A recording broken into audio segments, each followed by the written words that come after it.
All right, Dom's at the wheel. You're in good hands. You know what? I should actually turn the engine off. Turn off whatever lights I put on there. I don't know why I put the lights on. Get some air.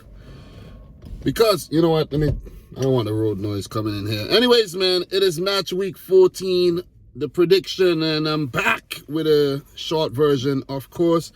And the way we're going to do this, I'm going to hit you with some stats. I'm going to hit you with some news highlights, and then we're going to get into the prediction. So let me see how fast I could actually get that done. But I just want to keep a lot of the, the format from the live stream, but a more condensed version, man. So, it's a lot of work, but still, I'm dedicated and I want to be consistent. So, big up to everybody watching the video right about now. Make sure you smash the thumbs up button. Subscribe to the channel if you're new. So, I think I might need to grab some water, man. I'm already getting like thirsty, man. I just started a video and I'm getting thirsty already. God damn. Oh, man. Anyways, let's do this. Leaderboard, guys.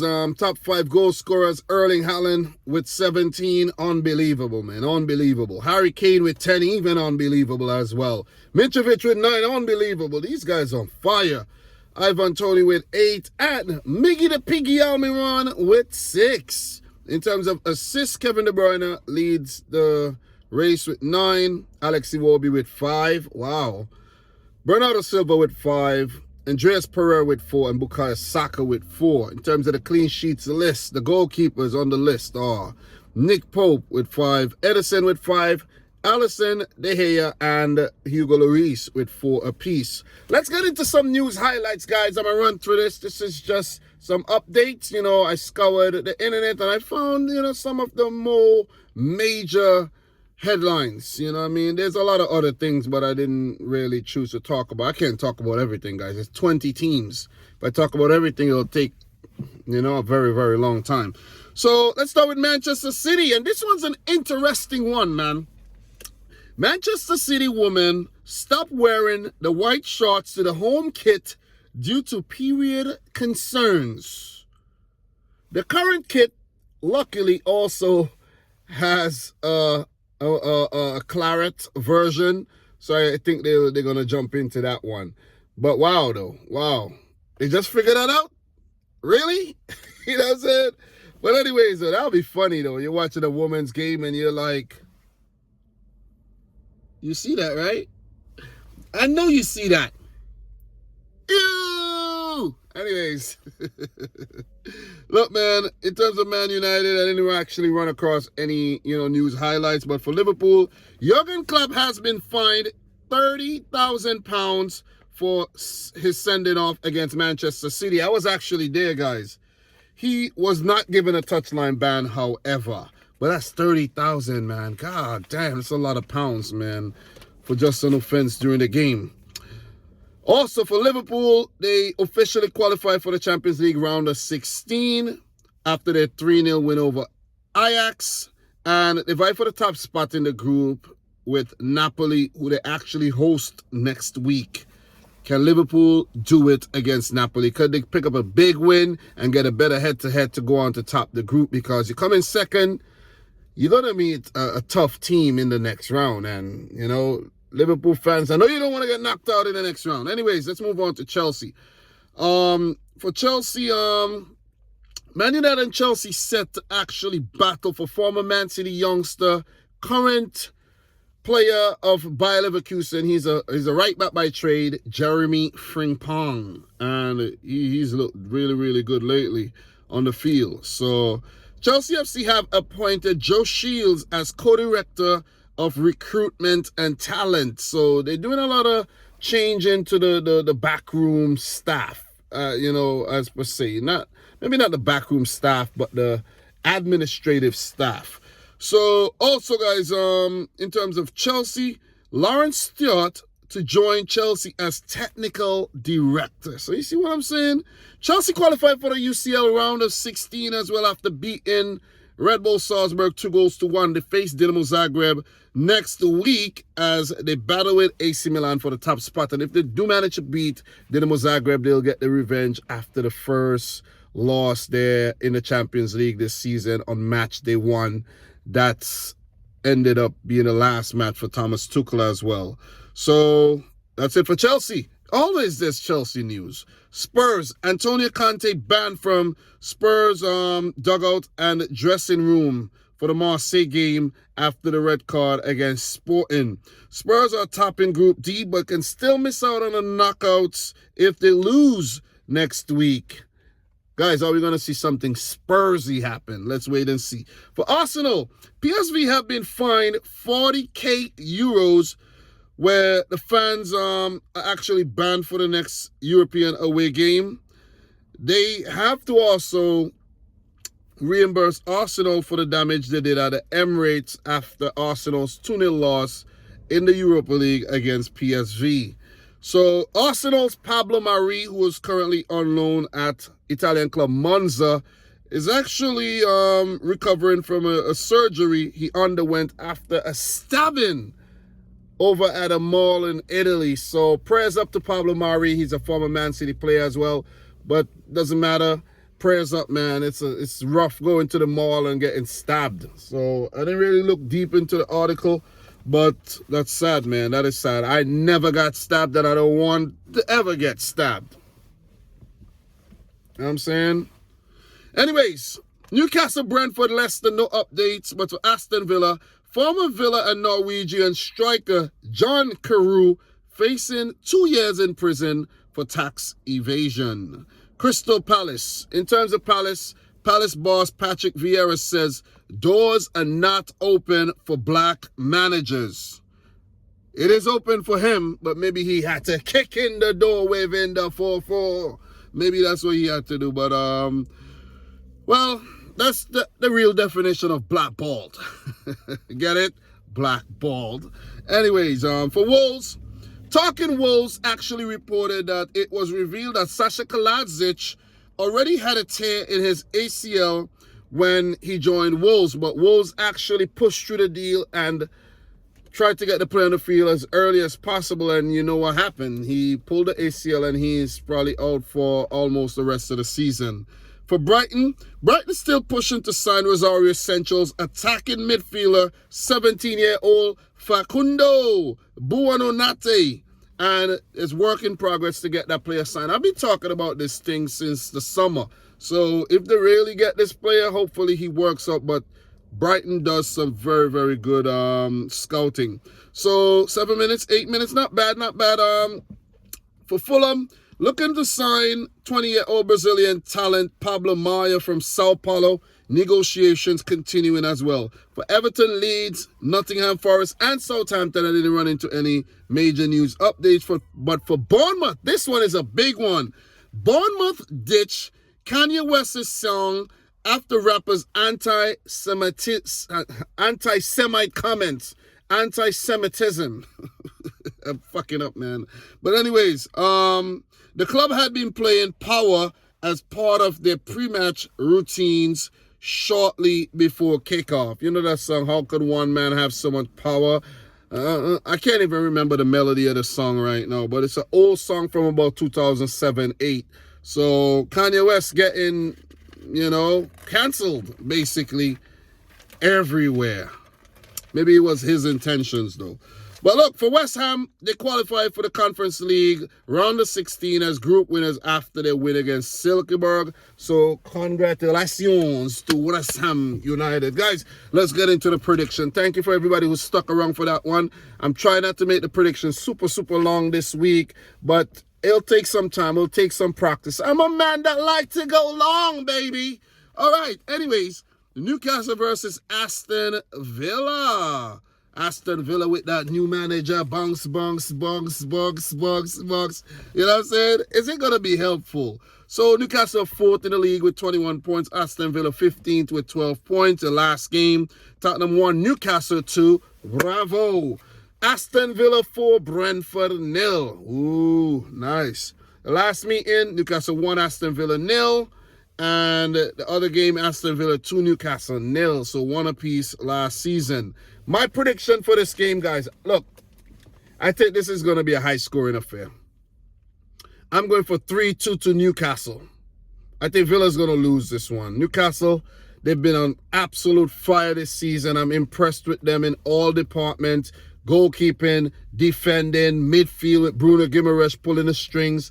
And, of course, up top, Callum Wilson on fire. Miggy the Piggy Almiron on fire. You know, I've been really impressed with Newcastle. And I think, you know, they have a really good chance to pick up Champions League football. At least Conference League football next season. But, look, the new manager won't be bouncing too much. Tomorrow, the game is. And I'm going for Villa to lose this one back down to earth. Actually, I'm wrong, though. I'm wrong. I'm getting carried away. Unai Emery won't be available until next week. Yeah, he's not available for this game. But they do have a new manager bound still. Aaron Danks. New manager, interim manager. So I'm not wrong. I'm not wrong with that one. But I'll save the good evening for next week. So 3-2 to Newcastle is my prediction for the next game. Villa face Manchester United and Southampton would host Newcastle. Let's move on. Bournemouth versus Spurs. Bournemouth 14th in the league with 13 points. Spurs 3rd in the league with 23 points. In terms of the last game, West Ham 2, Bournemouth 0, Tottenham 1, Newcastle 2, and Tottenham played to a 1-1 draw against Sporting in the Champions League.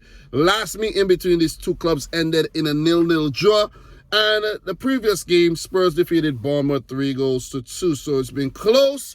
My prediction for this one, I'm going for Bournemouth to lose yet another game. You know, on the, damn, I'm forgetting his name already, man. I have got his name when he was winning, but now he's losing. I can't remember his name, man.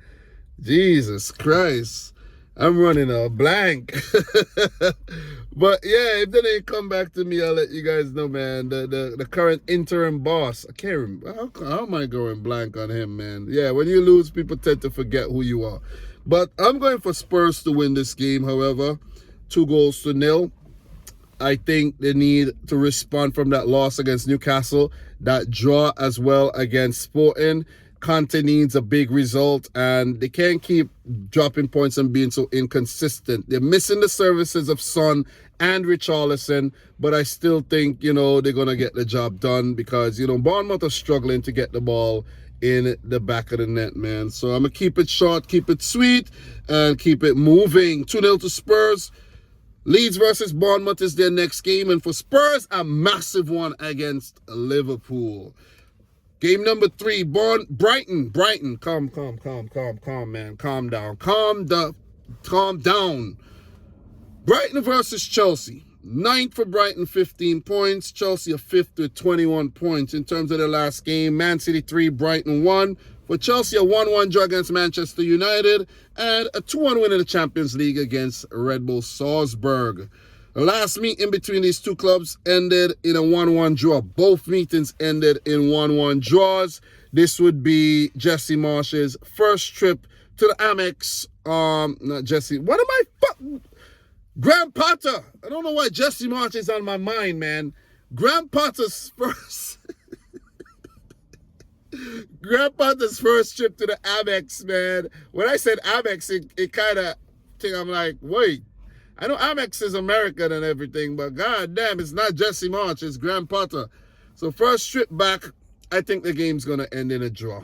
I think Brighton are going to put on a very good display here under Roberto De Zerbi, and they're gonna get a point against Chelsea. Chelsea are dealing with some defensive injuries right now. Reece James, Koulibaly, Fofana not fully fit. N'Golo Kante as well, been absent. You know, I think Kovacic got a knock.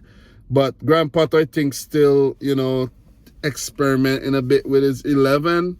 And I think he might just get it wrong on the day and pick up a point, which is a respectable result still, because he's still unbeaten as Chelsea manager. So 1-1 draw in my opinion there. Another 1-1 draw after last week's game against Manchester United. A bit of a setback because you draw and then Arsenal and City and, you know, let's say Spurs keep winning, then you're going to get left behind. So we're going to move on to the next game. Manchester United versus West Ham United. Big game.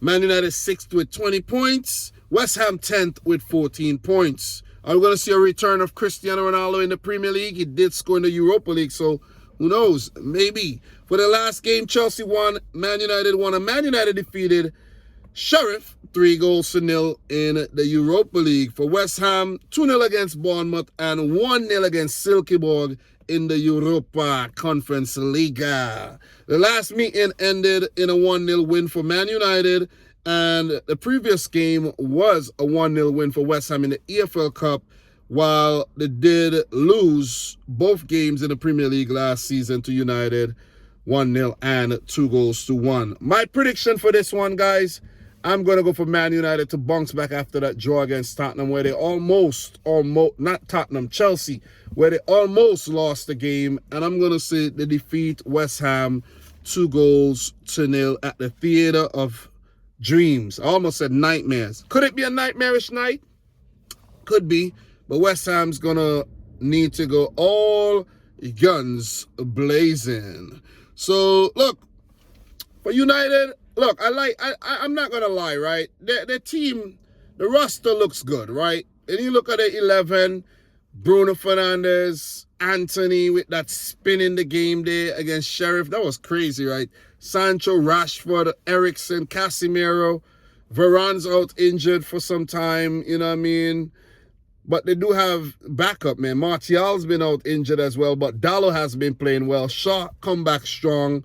De Gea always solid. You know what I mean? Lisandro Martinez and Lindelof might be in the defense, or who knows, you might see Harry Maguire again. But look, United, they look solid. They just need to keep McTominay out the team. Please, you know. Matter of fact, please play him. Play him. That was a football fan in me kicking in when I said please. But please play him. Play him. So you guys could keep dropping points. Bunch of losers. Anyways, look. Let me not get petty though. But West Ham's, you know, they've been picking up some form, but I think they're gonna come up short against United there. So look, next game, Sociedad versus Manchester United. They're vying for that top spot in the group, I think. And Aston Villa versus Man United, which should be Unai Emery's first game back in the Premier League, this time as Aston Villa's manager. For West Ham, they play Romanian club FCSB, and then the next game is a London derby against Crystal Palace. Let's move into the fifth game. We're doing well in terms of time. We are looking like we're scheduled to finish this under 30 minutes, which is perfect. That's the region where I want to be. Sorry if I'm talking a little fast or anything, but, you know. All right, so Brentford versus Wolves. Oh! So 11th for Brentford with 14 points, 19th with 9 points for Wolverhampton Wanderers. In their last game, Aston Villa 4, Brentford 0. Wolves 0, Leicester 4. So both teams are coming off of 4-0 losses and need to bounce back very, very fast because, you know, by the time you know it, you're in the relegation zone like Wolves and it's hard to come out. The last meeting, Wolves defeated Brentford in an away game, 2-1. And the previous game ended in a Brentford win, 2-0. So one apiece last season. So it makes it very difficult to predict, right? So for my prediction here, Wolves dealing with a lot of injuries in terms of their goal-scoring options. Even Diego Costa's carrying a niggle. Kaladzic, Raul Jimenez, Pedro Neto, all these guys are out injured, man. So they're finding it hard to have potency in their attack. I think they're going to get a random goal. I don't know who's going to score it, but I'm going to go for a 1-1 draw, which is a massive result for Wolves in my opinion. And a good result for Brentford to just pull things back after that loss. So I'm going to go for a 1-1 draw for that one. Thomas Frank versus Steve Davis, currently in charge. Gary O'Neill, Bournemouth manager, his name just came back to me. You know, when you need things, you can't get them. You know, that's the way the mind works. So in terms of the next game, I'm predicting a draw for this one. Nottingham Forest will play Brentford, and Wolves will take on Brighton and Hove Albion. Game number 6, Arsenal versus Nottingham Forest. Number 1 versus number 20. Are we going to see something crazy happen here? Guys, keep your fingers crossed for this game, I think. Arsenal first with 28 points. Nottingham Forest 20th with 9 points. Coming off of a massive win against Liverpool, 1-0. While Arsenal are coming off two poor results. A 2-0 loss in the Europa League to PSV and a 1-1 draw to Southampton. The last meet in between these two teams were all cup matches, as Forest have not been in the top tier since God knows when. But Forest do have 2 wins in the FA Cup against Arsenal. That's 2 wins out of the last 3 matches where Arsenal did beat Forest 5-0 in an EFL Cup game. So in terms of my prediction for this one, Arsenal, I think, are losing a bit of steam, man. You know what I mean? I think playing in both competition might be getting the better of them. You know, in the middle of the week last week, they played against PSV, played on the weekend, they drew, and they won the first game against PSG, like barely. PSV barely won that one, drew to Southampton and lost to PSV. They got to be very careful here. They got to be very, very careful against Forest. Forest are building up a head of steam. Steve Cooper, don't trust that guy. I'm telling you, look at his eyes. Don't trust that guy, man. That guy got something up his sleeve. I predicted them to place 13th this season. They got off to a rough start. They bought 27 players or so this season. They got a trick up their sleeve, man. Ask Liverpool, man, if you don't believe me. You know what I'm saying? Owani playing good, you know what I mean? Morgan Gibbs-White, Nico Williams, Kouyaté. These guys are, you know what I mean? Yates. These guys mean business. Dean Henderson coming off with some big saves. Arsenal are looking like they about to tap out of the fucking title race. I'm going to go for a 1-1 draw for this one. Believe me, another 1-1 draw. Another 1-1 draw. I think they're favorites to win it, seeing that they're home and all, but I have a feeling this game is going to end in a draw, man. So I'm going to go for a 1-1 draw. But Forest fans, don't get your hopes up high. Don't get them too high. You might lose the game, but I'm just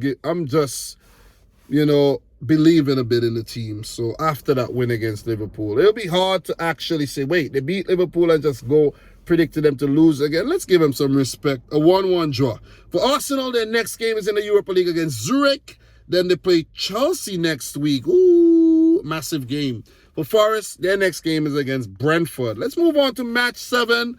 Fulham versus Everton. I think I need a little bit of air, man. God damn, I'm suffocating up in here. Anyways, Fulham versus Everton. Fulham 7th with 18 points. They've been impressive this season. While Everton are 12th with 13 points, they're trickling on. They're doing okay, you know what I mean, coming off of a massive win against Crystal Palace, 3-0. While for Fulham, they're coming off of a 3-2 thriller against Leeds United. The last meeting, Fulham defeated Everton 2-0, while the previous game, Everton defeated Fulham 3-2. My prediction for this one, Frank Lampard versus Marco Silva. This game will be in London, so trip from Liverpool all the way down to London. A good little drive, a little bus ride, I don't know if they're going to fly down, but I doubt. But I don't know, matter of fact. What am I saying? I doubt. I don't know. I don't take care of logistics at Everton. But it was actually nice seeing Goodison Park. I got to put that in there too. But for this one, though, look, Fulham's been playing well. They've been very potent in attack with Mitrovic and Bobby Decordova-Reid. You know what I mean? And Kibano and these guys playing well. And in goal, pretty solid. You gotta give it to them, man. You definitely gotta give it to them. They've looked good. Fulham's look good. They've looked really, really good. And Everton solid in defense. Tarkowski, Cody, Pickford, Idrissa Gueye in midfield. These guys have been putting on some good performances, especially in the last game. 1-1 draw. I'm going to play this one safe. Dominic Calvert-Lewin back in the fray again makes things a little bit better for Everton. They're getting a lot of players back from injury. Lampard is in a better space than Steven Gerrard. You know what I mean? under a little bit of pressure, and he kept his poise about him. And, you know, he's very stoic, and he's done okay for himself at Everton, I gotta say. Save him last season, and I think he'll keep him up again. I don't even think they should be in the conversation of relegation, but still, it is what it is, man. Fulham, when you talk about relegation, I think they'll survive, man. They're looking good to pick up 18 points. Fulham only need about 15 more points to be like in a region of safety, and they have a lot of games to do so. Fulham staying up this season. 1-1 draw, in my opinion. The next game is against Man City, so they better do something in this game because it's going to be very difficult winning against City. For Everton, they play Leicester. That's going to be a very, very good one. Next game, man, Crystal Palace versus Southampton. A little mild something for you. 13 for Palace, 13 points. I always say they're a 13th place type of team, and look at where they're at. For Southampton, 16th with 12 points. Last game, Everton 3, Crystal Palace 0. Southampton coming off of an impressive draw against Arsenal. The last meeting, Crystal Palace 2, Southampton 1. Previous game ended in a 2-2 draw. My prediction for this one, I'm going to go for a 2-1 win for Crystal Palace. Listen, Patrick Vieira and his boys need this win badly. They're coming off of a horrible loss against Everton. But before that, they did pick up a win. You know, so very inconsistent team. They need to put together a string of very good results for them to, you know, maybe get into the top 10 and just don't worry too much about relegation, and they could go out there and do their thing and be creative and strut their stuff. But, you know, I would hate for Patrick Vieira to be under pressure because, you know what I mean, he representing, man. You heard him talk about how it's hard for blacks to kick in the door. And he's done that, and he's doing well. So I wish him all the best, man. 2-1 to Crystal Palace. Next game for them, big up to Wilf Zaha, Ebericha Eze, Michael Olise. All these guys are ballers, man. Anyways. But for Southampton, though, listen, they could take a loss because when they were under a lot of pressure, they pulled out some really good results. So Hassan Hout and Southampton are in a very good place right now on 12 points. So they could afford a loss in this game, but it is a game that they could win. So West Ham versus Crystal Palace in their next game, and Southampton versus Newcastle in their next. So look, we finishing up things. We go into the 9th game. My team, Leicester versus Manchester City, 17th in the league for Leicester, 11 points. City second with 26 points. In the last game, Wolves 0, Leicester City 4. And for Man City, a 0-0 draw in the Champions League against Borussia Dortmund and a 3-1 win against Brighton and Hove Albion after they came off of that 1-0 loss against Liverpool. The last meeting between Leicester and Man City ended in a 6-3 win for my team, Man City, and the previous game, a 1-0 win for City. Leicester did defeat us in the Community Shield last season, and they had a massive 5-2 win at the Etihad a couple seasons ago. So they do know how to beat Man City, but I am confident that we would go out there, Erling Haaland or not, and actually handle business. So Haaland's a doubt for this game. We know, of course, Kyle Walker and, Calvin Phillips still on the touchline, but we don't have a lot of injury problems right now. So I expect Pep to put out a very, very strong team. Maybe Riyad Mahrez most likely on the bench. But if Haaland does not start, put out Alvarez out there. Let's be brave. Let's be bold. You know what I mean? Put out the best possible team, and let's go out there and pick up a W. I'm going to go for City to win the game 3-1, but you got to be careful of Leicester City with Jamie Vardy now picking up in confidence and James Maddison in good form. Tillemans picking form as well. But the only concern for Leicester, their defense has not been that great. Even the Wood Fires has come in and made them look a lot better, but they can't defend set pieces. Danny Ward's confidence have grown, so it would suck for him to cop about 4 goals in this game or 3. That would, But then again, it's City. You know what to expect from Manchester City. So expect Pep to be, relentless in his approach And he's always had that killer instinct. He always mean business. And I think City's going to go out there and pick up a 3-1 win against Leicester City. If we do draw or lose, I really won't be surprised. Seriously, I won't. It's that type of game that we could actually lose. But I'm going to go for us to pick up a win because, look, we've already topped the group in the Champions League, right? We could afford to go full strength and rest up players in the Champions League. So I think, Leicester, the team under the most pressure here. For Leicester, the next game is against Everton. Man City plays Sevilla next week in the Champions League, and then Fulham again on the weekend. I'm not going to ramble on. The video's gone on for 30 minutes. I don't want to drag it on for too much longer because we do have Liverpool versus Leeds. Liverpool are 8th in the league as we speak with 16 points. Leeds 18th with 9 points. Last game for Liverpool, a 3-0 win over Ajax.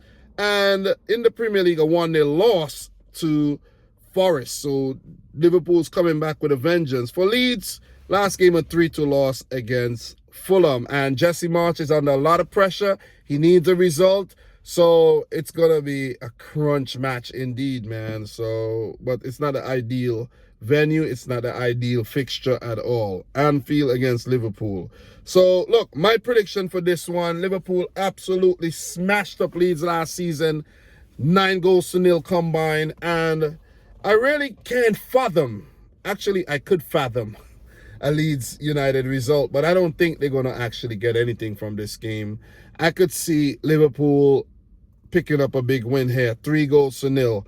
And the reason why I'm going for a Liverpool win here, I think Liverpool might actually, I don't think that's the way Klopp think, but I think Liverpool will prioritize this Premier League game in terms of their personnel because, you're playing a game on Sunday, then on Wednesday, then on Saturday, then on Tuesday again, so it's like game after game after game. So Klopp would want to actually manage the workload of the players. He talked about that on many occasions. So he will rotate, but I think he put out the strongest 11 possible. Thiago should come back in, but there's a lot of injuries. Jota, Luis Diaz, there's, who else is injured for Liverpool still?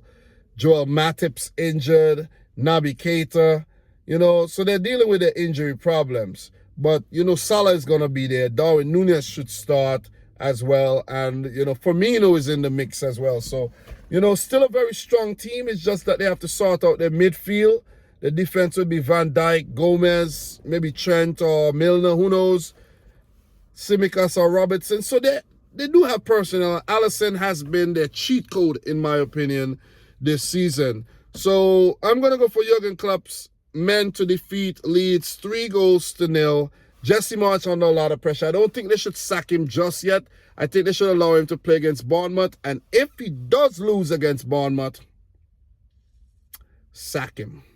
Sack him. Because it will be sacrilege not to freaking win a game since August. Like, come on. Anyways, man, for Liverpool, their next game is against Napoli in the Champions League, followed by a massive one on the weekend against Tottenham Hotspur. For Leeds, they play Bournemouth next at Ellen Road. So it's a home game. They need to just get their act together, man. But guys, that's my predictions for Premier League match week 14. I managed to do it in 33 minutes. I'm loving it. I feel good. And I think the sweet spot is about 25 minutes though. I rambled on a little bit extra, but still, I'm glad I got it in this region though. So guys, let me know your thoughts. Let me know if I missed any major talking points down below. Usually these take me 2 hours. 2 hours. Me just talking and going into depth but I've been giving YouTube a lot of my time, man, and I haven't been getting it back the reception. So try something different. That's all. I don't want to bore you guys to death, so I got to freshen things up, man. So coming in with another banger from your boy Dominic Rich. Subscribe to the channel if you're new. Like the video if you haven't yet done so. Share your predictions in the chat. May the best teams win. And from your boy Dom, until next time, peace out. Rich Squad. Peace.